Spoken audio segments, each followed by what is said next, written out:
Thank you, Mr. Chair, and I appreciate you putting this together. I think, team, we all are familiar with the situation called the Coda Sinclair Dam in Ecuador. We know that in 2019, Ecuador defaulted on its loan, and it received this loan from the China Development Corps, forcing the country to renegotiate with the Communist Party in Beijing and making cuts to its budget, damaging Ecuador's credit rating and making it harder for the country to borrow money both in the future as well as putting it in a position where it is now beholden to Beijing. So the question, Director Rosen, I'd like to direct towards you is, when we're looking at unfair global financing protocols, can you please speak to ways that China is manipulating the international financial institutions and why they're continuously allowed to cheat the system?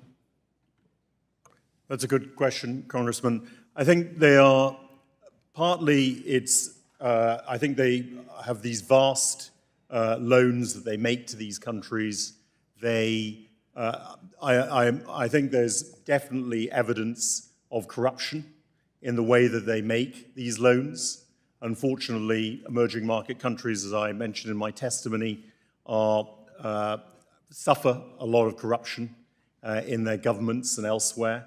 And so they are easy prey for Chinese corrupt behavior.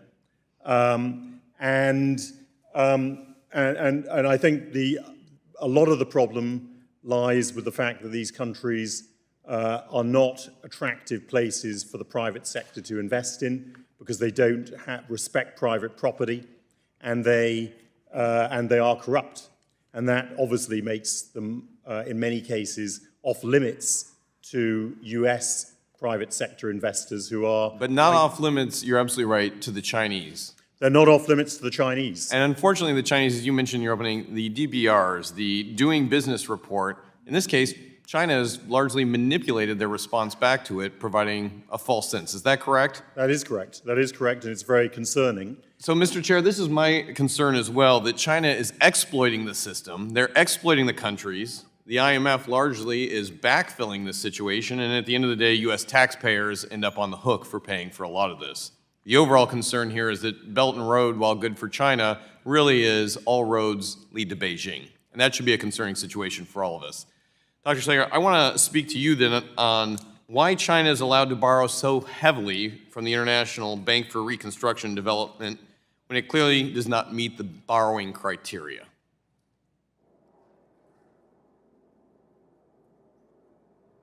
Yeah. Congressman, I'm happy to take that. Absolutely. I think there's, as I mentioned in my testimony, I think there's a temptation in the case of the Asian Development Bank and the World Bank, the IBRD, which is the technical term that you're using, and you're correctly using it, Congressman, for two reasons. One is that, for three reasons. The first is that they want to have a kindergarten office for their leaders so they kind of like grow up in the system. It's like a starter director job. So they keep the office open just like in other bureaucracies. It's like, well, we have a China office, it's a plum post. So part of it's bureaucratic politics. Second is the issue of, I want to have a window into China because they're so interested in China. Well, China can pay for a lot of the advice that they want from the World Bank Group. They don't need to borrow money from the World Bank. But the third reason is, the business model of the World Bank is they lend money to richer countries with a pretty good credit rating,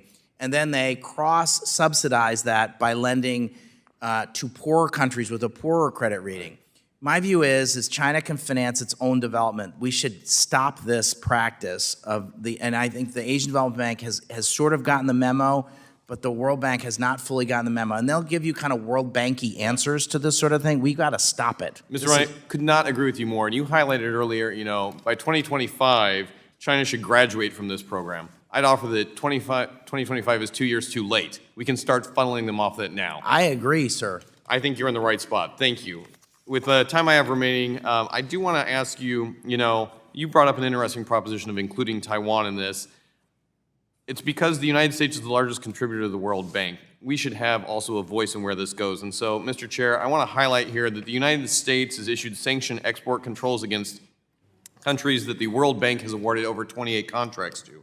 As was highlighted earlier, these things include the Three Gorges Dam, the South China Seas, the Bishar Nuclear Power Plant, the Long March rocket family. Time after time, U.S. taxpayers are financing operations that the Chinese are taking for themselves. How do we get them off this? Jerome, I'll let you have the last word. Ultimately, we need to find ways to figure out the sanctions list. They will say, well, we use the UN sanctions list and we can't put them on the UN sanctions list. And so I think, anyways, I'll stop. I'll yield back my time and I'll submit the rest of my questions off the record. Thank you, Mr. Chair.